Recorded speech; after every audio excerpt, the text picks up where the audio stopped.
RBI का एक bond है जिसका नाम है फ्लोटिंग रेट सेविंग्स बॉन्ड 2020। इस बॉन्ड का अभी का जो इंटरेस्ट रेट है वो है 7.35% का, जो कि 1 जुलाई से 8.05% तक बढ़ सकता है। और इस बात के काफ़ी ज़्यादा चांसेस भी हैं, क्योंकि इस बॉन्ड का जो इंटरेस्ट रेट है ना वो डायरेक्टली लिंक्ड होता है पोस्ट ऑफिस की एनएससी स्कीम के इंटरेस्ट रेट से। तो एनएससी में आपको जितना भी ब्याज मिलता है ना उसमें आप 0.35% और ऐड कर दीजिए, उतना ब्याज आपको इस बॉन्ड में कमाने का मौका मिल जाएगा। अब इतना तो आप सभी जानते ही हैं कि एनएससी का जो इंटरेस्ट रेट है वो 1 अप्रैल से बढ़ चुका है। आज की डेट में आपको एनएससी पे 7.7% का ब्याज मिल रहा है। तो इस हिसाब से अगर हम देखें तो 1 जुलाई से इस बॉन्ड में आपको 7.7% प्लस 0.35% मिला दें अगर हम, तो बन जाता है 8.05%। तो 8.05% का जो ब्याज है वो कमाने का मौका मिल सकता है। लेकिन हमें यहाँ पर एक बात और ध्यान में रखनी होगी कि पोस्ट ऑफिस की जितनी भी स्कीमें होती हैं उनके जो इंटरेस्ट रेट होते हैं वो हर 3 महीने में बदल सकते हैं, ठीक है। तो एनएससी का जो इंटरेस्ट रेट है ना ये भी 1 जुलाई से बदल सकता है। तो जिस हिसाब से इसका इंटरेस्ट रेट बदलेगा उसी हिसाब से इस बॉन्ड का भी जो इंटरेस्ट रेट है ना वो बदल सकता है। लेकिन अभी फिलहाल हम यही मान के चल रहे हैं कि एनएससी का जो इंटरेस्ट रेट है ना वो 7.7% ही रहेगा 1 जुलाई से। और देखिए इसी बात के ना सबसे ज़्यादा चांसेस है, कम तो होने से रहे, ठीक है। और मुझे लगता नहीं है कि अब इससे ज़्यादा पोस्ट ऑफिस जो है वो बढ़ाने वाली है। तो 7.7% ही रहने के सबसे ज़्यादा चांसेस हैं। तो इस हिसाब से 1 जुलाई से अगर ये 7.7% ही रहा तो आपको इस बॉन्ड में 8.05% तक का जो ब्याज है वो कमाने का मौका मिल सकता है। तो आरबीआई जैसी ऑर्गेनाइजेशन का बॉन्ड और उस पे 8% से भी ज़्यादा का रिटर्न, मतलब कि सेफ्टी भी पूरी 100% और रिटर्न्स भी काफ़ी अच्छे। मतलब कि ये तो वही वाली बात हो गई ना जो सोने पे सुहागा वाली जो बात होती है। मतलब कि अगर मैं कहूँ ये तो कमाल ही हो गया एक तरीके से। मतलब इस तरह के जो इन्वेस्टमेंट ऑप्शंस हैं वो मार्केट में आपको शायद ही कहीं देखने को मिले जिसमें कि सेफ्टी भी पूरी 100% हो और रिटर्न्स भी इतने अच्छे हो। लेकिन एक मिनट, कहीं आप इस बॉन्ड की इतनी सी तारीफ सुनने के बाद इसमें इन्वेस्ट करने का तो नहीं सोच रहे ना? क्योंकि अभी मैंने आपको इस बॉन्ड की पूरी सच्चाई नहीं बताई है। और हो सकता है कि पूरी सच्चाई जानने के बाद इसमें जो इन्वेस्ट करने का आपका प्लान है ना वो थोड़ा सा चेंज हो जाए। तो क्या है इस बॉन्ड की पूरी सच्चाई, जानने के लिए इस वीडियो को अंत तक जरूर देखें। नमस्कार, मेरा नाम है रजनीश शाह और आप देख रहे हैं आपका चैनल मनी उपाय, एक कदम अमीरी की ओर। चलिए शुरू करते हैं।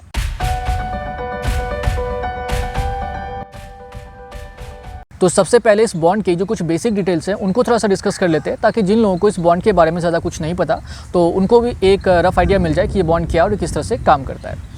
अच्छा, अब आगे बढ़ने से पहले ना एक छोटी सी रिक्वेस्ट है आप सभी से कि आप इस वीडियो को जब पूरा देख लें, जब आपको इस बॉन्ड के बारे में सब कुछ पता चल जाए, तो इस बॉन्ड के बारे में आपकी क्या राय है, मतलब कि आप इसमें इन्वेस्ट करना चाहते हैं कि नहीं करना चाहते, वो नीचे कमेंट सेक्शन में ज़रूर बताएं। अगर आप करना चाहते हैं तो येस लिख दीजिए, अगर आप नहीं करना चाहते तो नो लिख दीजिए। और अगर आपको ये वीडियो पसंद आ जाए तो इस वीडियो को लाइक भी ज़रूर करें, और अगर आपने चैनल को सब्सक्राइब नहीं किया है तो सब्सक्राइब करके भी ज़रूर रख लें। तो चलिए, ये सारे काम आपको ज़रूर करने हैं। अब आ जाते हैं वीडियो के वापस अपना वीडियो पे लौटते हैं, और अब ज़रा इस बॉन्ड के जो कुछ बेसिक डिटेल्स हैं उनको थोड़ा सा डिस्कस कर लेते हैं, और फिर उसके बाद हम जानेंगे कि आपको इसमें इन्वेस्ट करना चाहिए कि नहीं करना चाहिए, क्या ये बॉन्ड आपके लिए फ़ायदेमंद है या फिर नहीं। तो देखिए, आरबीआई का जो ये बॉन्ड है ना, इसका जो टेन्योर है टोटल वो है 7 सालों का। इसमें आपका जो पैसा है ना वो 7 सालों के लिए इन्वेस्ट हो जाता है, ठीक है। इसमें आपको एक बार में एक लमसम अमाउंट इन्वेस्ट करना होता है, और फिर आपको 7 सालों तक लगातार हर 6 महीने पे एक जो ब्याज की रकम है वो मिलती रहती है। अभी जो ब्याज की रकम आपको मिलती है ये फिक्स नहीं होती, ये हर 6 महीने में बदल सकती है। देखिए, जब आप किसी बैंक में एफडी करवाते हैं तो एफडी करवाते टाइम जितना भी इंटरेस्ट रेट होता है ना तो वो पूरे टेन्योर के लिए फिक्स हो जाता है। बाद में अगर बैंक चाहे घटा दे इंटरेस्ट रेट को या बढ़ा दे, उससे आपके एफडी पे कोई फ़र्क नहीं पड़ेगा। लेकिन इसमें ऐसा नहीं है, इसमें हर 6 महीने पे आपका जो इंटरेस्ट रेट है ना वो बदल सकता है। इस वक्त इसमें जो इंटरेस्ट मिल रहा है वो है 7.35% का, जो कि मैं आपको शुरुआत में ही बता चुका हूँ, जो कि 1 जुलाई से 8.05% तक बढ़ सकता है। इसके बाद जो ब्याज आप इसमें कमाएंगे वो कम्प्लीटली टैक्सेबल होगा। लेकिन मैं हमेशा की तरह यही कहूँगा कि आपको टैक्स पे करना है कि नहीं करना है ये किस पे डिपेंड करता है, आपकी टोटल एनुअल इनकम पे। फिर इसके अलावा टीडीएस वगैरह कटेगा इसके अंदर में। और अगर हम बात करें इसके बाद में मिनिमम और मैक्सिमम इन्वेस्टमेंट की, तो आपको एक बार में कम से कम 1000 रुपये इसमें ज़रूर इन्वेस्ट करने हैं, और मैक्सिमम की कोई लिमिट नहीं है, तो आप जितना चाहे उतना इसमें इन्वेस्ट कर सकते हैं। फिर इसके बाद में ये जो बॉन्ड है आरबीआई का, ये ट्रेडेबल नहीं है, आप इसको सेकेंडरी मार्केट में ट्रेड नहीं कर सकते। जनरली जो गवर्नमेंट बॉन्ड्स होते हैं तो उनको हम सेकेंडरी मार्केट में ट्रेड कर सकते हैं, लेकिन इसमें आपको ये वाली जो फैसिलिटी है ये नहीं मिलती। इसके अलावा आप इस बॉन्ड को ट्रांसफ़र भी नहीं कर सकते, और फिर इसके अलावा इस बॉन्ड के बेसिस पे आप लोन भी नहीं ले सकते। इसमें लोन की जो फैसिलिटी है वो भी अवेलेबल नहीं है। फिर इसके बाद में अगर हम बात करें प्री मैच्योर क्लोज़र की फैसिलिटी की, तो वो भी इसमें आपको नहीं मिलती। आपको पूरे 7 सालों का वेट करना पड़ेगा। हाँ, अगर आप एक सीनियर सिटीजन हैं तो थोड़ी बहुत रियायत दी गई है, वो भी नाम मात्र की है। जैसे कि अगर आपकी 60 से लेकर 70 साल के बीच में है तो आपके जो मिनिमम लॉक इन पीरियड है वो 6 सालों का जाता है। 6 साल के बाद जो है आप इसमें से अपना पैसा निकाल सकते हैं, लेकिन देखिए बचता ही कितना है, 1 ही साल तो बच जाता है उसके बाद। तो कोई इसका कोई खास जो बेनिफिट है वो मिला नहीं। फिर इसके बाद में अगर आपकी एज 70 से 80 की है तो लॉक इन पीरियड 5 साल का हो जाता है। अगर आपकी एज 80 से ज़्यादा की है तो फिर आपके लॉक इन पीरियड जो है वो 4 साल का हो जाता है। लेकिन अगर आपकी एज 60 साल से कम है तो आप भूल जाइए, आप किसी भी कंडीशन में इसमें से 7 साल से पहले अपना पैसा नहीं निकाल सकते। तो ज़रा सोच समझ कर इसमें आप पैसा डालें। हाँ, अगर डेथ वगैरह हो जाती है तो उस केस में तो डेफिनेटली जो भी आपका नॉमिनी होगा उनको वो सारा पैसा दे दिया जाएगा। फिर इसके बाद में अगर हम बात करें कि अगर कोई इसमें इन्वेस्ट करना चाहता है तो वो कैसे इन्वेस्ट करें, तो देखिए आप किसी भी गवर्नमेंट बैंक की सहायता से इसमें इन्वेस्ट कर सकते हैं। ऑनलाइन और ऑफलाइन दोनों ही तरीक़ों से इन्वेस्ट हो जाएगा इसमें। अगर मैं बात करूं इसके बाद प्राइवेट बैंकों की, तो प्राइवेट में टोटल 4 बैंक्स हैं मेरे हिसाब से। एक HDFC है, एक एक्सिस है, एक ICICI बैंक है और एक IDBI बैंक है। तो ये 4 बैंक है जिनमें आपको इसमें इन्वेस्ट करने की जो फैसिलिटी है वो मिल जाती है। इसके अलावा अगर कोई प्राइवेट बैंक है आपके हिसाब से जिसमें ये फैसिलिटी मिल रही है तो आप नीचे कमेंट सेक्शन में बता सकते हैं, लेकिन मेरे हिसाब से यही 4 बैंक है जिनके ज़रिए आप इसमें इन्वेस्ट कर सकते हैं। फिर इसके बाद में अगर मैं बात करूँ कि कौन कौन इसमें इन्वेस्ट कर सकते हैं, तो देखिए हमारे देश का कोई सा भी नागरिक इस बॉन्ड में इन्वेस्ट कर सकता है। कोई खास रिस्ट्रिक्शन नहीं है उसमें। आप चाहे तो अपने नाम पे या अगर आप किसी और के बिहाफ पे भी इन्वेस्ट करना चाहते हैं तो आप कर सकते हैं। लेकिन हाँ, जो NRIs हैं और जो फॉरेन सिटीजन्स हैं वो इसमें इन्वेस्ट नहीं कर सकते। तो ये थी इस बॉन्ड की कुछ मेन बातें। तो मैं उम्मीद करता हूँ कि आप में से जिन लोगों को इस बॉन्ड के बारे में ज़्यादा जानकारी नहीं थी उन्हें अब काफ़ी कुछ इस बॉन्ड के बारे में पता चल गया होगा। चलिए तो अब आगे बढ़ सकते हैं। चलिए तो अब आगे बढ़ते हैं और अब बात करेंगे कि क्या आपको इस बॉन्ड में अपना पैसा इन्वेस्ट करना चाहिए। क्या ये बॉन्ड आपके लिए फ़ायदेमंद है या फिर ये ऊपर से बहुत अच्छा दिख रहा है और अंदर से कुछ खास नहीं है। तो देखिए मेरे हिसाब से ना आप सभी को इस बॉन्ड में अपना जो पैसा है उसे इन्वेस्ट नहीं करना चाहिए। मेरे हिसाब से आप सभी के लिए बिल्कुल भी फ़ायदेमंद नहीं है। और मुझे लगता है कि ये वाली जो बात है ना, ये ज़्यादातर लोग उसी टाइम समझ गए होंगे जब मैं इस बॉन्ड के कुछ बेसिक डिटेल्स को एक्सप्लेन कर रहा था। मैक्सिमम लोगों को तभी आइडिया लग गया होगा कि ये बॉन्ड बेकार है, क्योंकि देखिए एक तो इसका जो इंटरेस्ट रेट है वो फिक्स नहीं है और 7 साल कोई छोटा मोटा टाइम होता नहीं है, लंबा टाइम होता है। अभी तो जितने भी गवर्नमेंट स्कीम्स हैं या फिर ये जितने भी बैंकों के फिक्स डिपॉजिट स्कीम्स हैं, इनके इंटरेस्ट रेट बढ़ते जा रहे हैं, लेकिन ये हमेशा तो नहीं बढ़ेंगे ना कभी तो रुक ही जाएंगे। और उसके बाद फिर ये धीरे धीरे करके डिक्रीज़ होना भी शुरू होंगे। पहले भी ऐसा हो चुका है, आगे भी ऐसा होगा।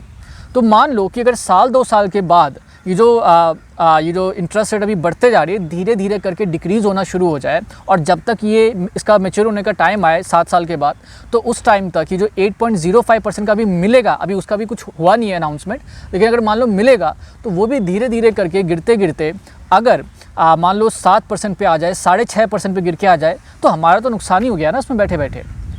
अब यहाँ पर कई सारे लोग ये भी कह सकते हैं कि भाई कोई दिक्कत नहीं है, वो अगर कम भी हो गया इंटरेस्ट तो ज़्यादा मिल रहा है, 8% तो मिल रहा है ना, बहुत ज़्यादा। ये काफ़ी ज़्यादा इंटरेस्ट रेट हुआ। कई सारे मैक्सिमम बैंकों की FD में इस टाइम पे 6.5% 7% मिलता है लंबे टेन्योर वाले FDs के अंदर में, लेकिन इसमें अगर अभी 8% से ज़्यादा का मिल रहा है और अगर ये साल 2 साल भी कंटिन्यू कर जाए तो हमारा कुछ खास नुकसान नहीं होगा, ठीक ही ठाक चलेगा हमारा हिसाब किताब।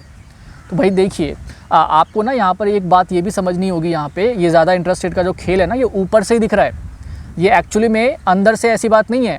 भाई देखिए आपको जो इस बॉन्ड में ब्याज मिलता है वो मिलेगा हर 6 महीने पे, करेक्ट। अच्छा, अब हर 6 महीने पे आपको ब्याज मिल जाएगा तो इससे इसमें जो कंपाउंडिंग का बेनिफिट आपको मिल सकता था वो अब आपको नहीं मिलेगा। जबकि अगर आप किसी बैंक में कोई क्यूमुलेटिव FD करवाते हैं, जिस वाली FD में आपको रेगुलर बेसिस पे ब्याज नहीं मिलता, सीधा मैच्योरिटी के टाइम पर ही मिलता है, तो उसके अंदर में आपको कंपाउंडिंग का बेनिफिट मिलता है और वहाँ तो जो इंटरेस्ट है ना वो क्वार्टरली बेसिस पे कंपाउंड हो जाता है। इसका कितना बड़ा नुकसान इस बॉन्ड में आपको होता है ना, इसको कुछ आप ऐसे समझो कि अगर किसी बैंक की FD में आपको 6.5% का ब्याज मिल रहा है, कितना मिल रहा है 6.5% का, तो वो ब्याज इस 8.05% के ब्याज के लगभग बराबर है। इनफैक्ट मैं कहूँ तो 500,000 शायद उस 6.5% वाले में ज़्यादा ही मिल जाएगा आपको इसके कंपैरिजन में। आप कहेंगे 6.5% का ब्याज और ये 8.05% का ब्याज बराबर ही है उसमें। जी हाँ, बराबर ही है, क्योंकि उस 6.5% में आपको कंपाउंडिंग का बेनिफिट मिल जाएगा और इस 8.05% वाले में आपको कंपाउंडिंग का बेनिफिट नहीं मिलेगा। इसको ना मैं एक छोटे से एग्जांपल से भी आपको समझा देता हूँ। मान लो आपने 6.5% के हिसाब से किसी बैंक की FD में इन्वेस्ट कर दिया 7 सालों के लिए, ठीक है। तो पूरे 7 सालों के दौरान में जो आप ब्याज कमाओगे ना, जैसे मान लो 1 लाख रुपए आपने इन्वेस्ट किया, तो आप उस हिसाब से जो ब्याज कमाओगे 7 सालों में वो होगा जो ब्याज होगा ना कुछ वो होगा 57,000 रुपीज़ के लगभग का। कितना होगा? 57,000 के रुपीज़ के लगभग का। और वही 1 लाख रुपये अगर आप इस बॉन्ड में इन्वेस्ट कर देते हो तो पूरे 7 सालों के दौरान में जो ब्याज आप कमाओगे ना वो होगा कुछ 56,000 समथिंग रुपीज़ के लगभग का। तो आप देख सकते हो कि ऑलमोस्ट बराबर ही है, मतलब उसका 6.5% एक बैंक की एफडी का, जो क्यूमुलेटिव वाली एफडी उसकी बात कर रहा हूँ, उनका 6.5% और इसका 8.05% बराबर ही है। अच्छा, अब यहाँ पे आप में से कई सारे लोग ये कहेंगे कि चलो ठीक है, ब्याज जो है वो थोड़ा कम मिल रहा है, कोई दिक्कत नहीं है, लेकिन सेफ्टी तो पूरी मिल रही है ना भाई। आरबीआई का बॉन्ड है तो सरकारी गारंटी है ना इसके अंदर में। तो देखिए सेफ्टी की जहाँ तक बात है ना, तो सेफ्टी आपको सरकारी बैंकों के एफडी में भी मिल जाएगी। भाई देखो, प्राइवेट बैंक में भी मिल जाती है, लेकिन कई सारे लोगों को डर लगता है कि यार प्राइवेट ही है, पता नहीं कब क्या हो जाएगा उसमें। लेकिन अगर मैं उस डर को हटा भी दूँ, सिर्फ सरकारी बैंक की बात करूँ ना, तो उसमें भी आपको पूरी सेफ्टी मिल जाती है। और उसमें भी आपको आराम से आज की डेट में ना मैक्सिमम सरकारी बैंकों के अंदर आपको 5 से 10 साल की एफडी में 6.5% का जो ब्याज है वो कमाने का मौका मिल जाएगा, कम से कम। ठीक है, यूनियन बैंक ऑफ इंडिया में तो थोड़ा सा 6.7% का है, तो उसमें थोड़ा और एक्स्ट्रा कमाने का मौका मिल जाएगा। आप चलो, आप सरकारी बैंकों की एफडी को भी हटा दो, आप पोस्ट ऑफिस की बात कर लो, उसमें भी तो सरकारी गारंटी है ना पूरी की पूरी। तो पोस्ट ऑफिस की जो एनएससी स्कीम है, जिसके साथ इसका कंपैरिजन होता है, मतलब जिसके कंपेयर में ये 0.35% आपको एक्स्ट्रा देता है, उसी में आप इन्वेस्ट कर लो, उसी में आपको इससे ज़्यादा कमाने का मौका मिल जाएगा। तो कहने का मतलब है कि सेफ्टी कोई उतना बड़ा इशू नहीं है। आजकल के टाइम में बहुत सारे ऐसे इन्वेस्टमेंट ऑप्शन हैं जो कि 100% सेफ़ हैं और उसमें रिटर्न्स भी ना इसके कंपैरिजन में काफ़ी ज़्यादा बढ़िया मिल रहा है। और भाई देखो, दूसरी बात ये कि इसमें अगर पैसा चला गया तो 7 साल के लिए भूल जाइए, सिर्फ डेथ के केस में पैसा निकलेगा। लेकिन अगर आप बैंकों की एफडी में इन्वेस्ट करते, चाहे आप सरकारी में करिए या प्राइवेट में करिए, आपकी मर्ज़ी है, उसमें जब ज़रूरत पड़ेगी तो पैसा निकाल तो लोगे कम से कम। ये तो नहीं कि ये बस अब चला गया तो चला गया। तो कहने का मतलब ये है कि इस स्कीम की लिक्विडिटी बहुत बेकार है, जो इंटरेस्ट इसमें मिल रहा है वो भी कुछ खास नहीं मिल रहा है। तो मेरे हिसाब से आपको तो इस प्रकार के स्कीमों से, इस प्रकार के इन्वेस्टमेंट ऑप्शन से, इस प्रकार के बॉन्डों से दूर ही रहना चाहिए। चलिए, तो मेरा क्या पॉइंट ऑफ व्यू था इस बॉन्ड के बारे में वो तो मैंने आपको बता दिया। बाकी आपका पैसा है, आपको जहाँ इन्वेस्ट करना है आप कर सकते हैं। मैं कौन ही होता हूँ बताने वाला। तो अब ये वीडियो यहाँ पे अब ख़त्म होती है। तो अब जब आपने ये पूरी वीडियो देख ली है तो इस बॉन्ड के बारे में आपकी क्या राय है, जो आप कहना चाहते हैं नीचे कमेंट सेक्शन में आप ज़रूर बताएं, ताकि मेरे को भी पता चल जाए कि भाई आप इस बॉन्ड के बारे में क्या सोचते हैं। वीडियो अगर आपको पसंद आई है तो इस वीडियो को लाइक ज़रूर करिए, जितने ज़्यादा लोगों के साथ हो सके इसे शेयर ज़रूर करिए। और अगर आपने चैनल को सब्सक्राइब नहीं किया तो उसे सब्सक्राइब करके भी ज़रूर रख लें। और सब्सक्राइब करते टाइम जो नोटिफिकेशन बेल वाला बटन होता है ना, उसे भी ज़रूर प्रेस कर दें, ताकि जब भी इस चैनल पर कोई वीडियो अपलोड हो तो उसका नोटिफिकेशन आप तक टाइम टू टाइम पहुँच जाए। तो आप सभी ने इस वीडियो को यहाँ तक देखा, इसके लिए आप सभी का बहुत बहुत धन्यवाद। नमस्ते।